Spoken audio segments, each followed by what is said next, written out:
It was one of those days when the world moved too fast, voices echoing through the airport, announcements blaring, people running with luggage and phones pressed to their ears. Amid the chaos sat a young girl named Ella, about 22, clutching her ticket to a distant city. Her lips trembled as she tried to keep calm, her eyes darting around for help. She was deaf, born without the gift of hearing, but with a quiet strength that few ever noticed.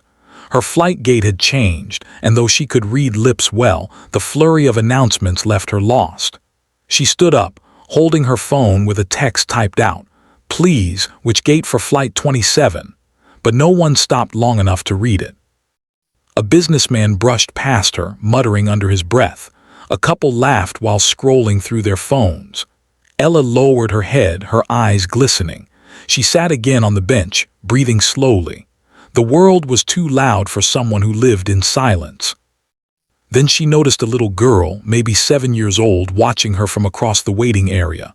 The child had curly brown hair, a teddy bear in her hand, and curiosity sparkling in her eyes. Ella offered her a small smile, the kind that said, "It's okay, don't worry about me." The little girl tilted her head, then walked closer. "Hi," she said softly, but Ella didn't respond. Instead, Ella lifted her hand and moved her fingers gently, the sign for hello. The little girl gasped. "Mommy, she talks with her hands." Her mother, a tall woman with a professional look and a designer bag, turned around, distracted. "Sweetheart, don't bother people." But before she could finish, the little girl turned back to Ella and began copying the sign. Her small fingers weren't perfect, but the effort made Ella's heart melt. She smiled wider, slowly signing back. "What's your name?" The little girl looked at her mother helplessly, then turned back. I don't know how to say that yet," she said with a pout. Ella chuckled silently and pointed to herself, ELLA, then pointed at the child with raised brows. The girl understood and proudly replied, "Sophie." Sophie grinned, then tugged her mother's sleeve. "Mommy, she needs help. She doesn't know where her airplane is." Her mother sighed and crouched down. "Honey, how do you know that?" Sophie looked at Ella's phone, still showing the message about Flight 27. She asked, "See, she's lost." The woman blinked, realizing the truth. She turned to Ella and nodded.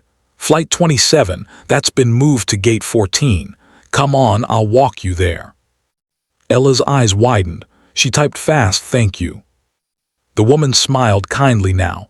"Don't thank me, thank Sophie." As they walked through the terminal, Sophie skipped ahead, holding Ella's hand like they'd been friends forever. When they reached Gate 14, Ella bowed her head slightly in gratitude, placing her hand over her heart, the sign for thank you. Sophie tried to copy it, pressing her tiny hand to her chest and smiling proudly. Just then, an announcement echoed. Final boarding call for Flight 27 to Seattle. Ella turned to wave goodbye, but before she could, Sophie reached into her teddy bear's small pocket and pulled out a folded piece of paper. "Wait, this is for you." Ella unfolded it. Inside, in crayon handwriting, were 5 words. "You're not alone anymore." Tears filled Ella's eyes. For a moment, the noise of the airport faded, replaced by the sound she always imagined kindness would make. She hugged Sophie tightly before boarding the plane, her shoulders shaking silently. As the plane took off, Ella looked at the note again, holding it close to her heart. She smiled, the kind of smile that carried hope. In another terminal, Sophie's mother watched her daughter, still waving at the window where the plane had vanished. "She's going to be okay, Mommy," Sophie whispered. "I think God sent us to help her." Her mother nodded slowly, tears in her eyes. "I think you're right, sweetheart." And somewhere high above the clouds, Ella whispered into the silence. Years passed. The world changed, phones got smarter, cars got quieter, and airports became even busier. But some memories never fade. For Ella, that day at the airport remained one of those quiet, golden memories she carried deep in her heart. A day when a small hand reached through the noise and found her in the silence. Now, at 28, she was no longer the lost deaf girl looking for a gate.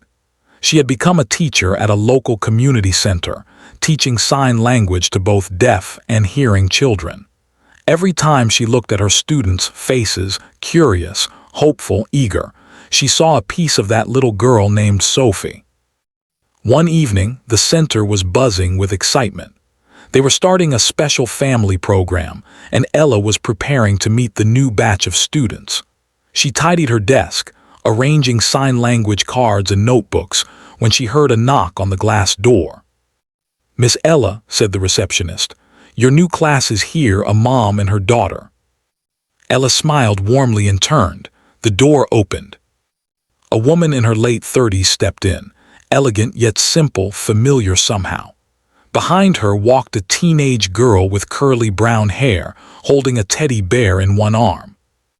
Ella's breath caught, the same teddy bear, the same eyes, the same smile. The girl waved shyly. "Hi, my name's Sophie." Time seemed to stop. Ella froze, her fingers trembling. Then slowly she raised her hands. "Hello, Sophie. It's nice to see you again." Sophie's eyes widened, tears instantly welling. "You remember me?" Ella smiled through her own tears and signed. "How could I forget the girl who heard me when no one else did?" Sophie looked back at her mom, who was now covering her mouth in surprise. "You're the girl from the airport," she whispered. Ella nodded softly. "You walked me to my gate." The woman stepped forward, eyes glassy. "I've told that story for years," she said quietly. "I told everyone how my little girl saved someone that day, but I didn't realize you'd be the one saving others now." Sophie grinned through tears. "Mom, she's the reason I'm learning sign language. I never forgot her." Ella's lips trembled. "And now you're helping others to hear with their hearts, Sophie." They spent hours that evening, laughing, practicing signs, sharing stories of what had happened since that day. Sophie told her how that encounter had inspired her to volunteer with deaf children. Ella told her how that small act of kindness gave her courage to live with pride. As the class ended, Sophie handed Ella something, an envelope. Inside was an old, folded paper, yellowed at the edges. It was the same crayon note she had given years ago. "You're not alone anymore." "I kept it," Sophie said softly. "I wanted you to know I meant it." Ella pressed the paper to her heart, tears running freely. Then she took Sophie's hands in hers and signed slowly, deliberately, so she'd remember every word. "And because of you, I never was." Sophie's mother watched them, one woman who had learned to speak through silence, and one girl who had learned to listen with her soul. As they left the center that night, the world outside was quiet, the sky soft and glowing with stars. Sophie turned and signed one last word before getting in the car. "Family." Ella stood in the doorway, smiling because for the first time, that's exactly what it felt like. And somewhere, in that silent language only hearts understand, two lives that had once crossed by chance knew they were never truly apart again.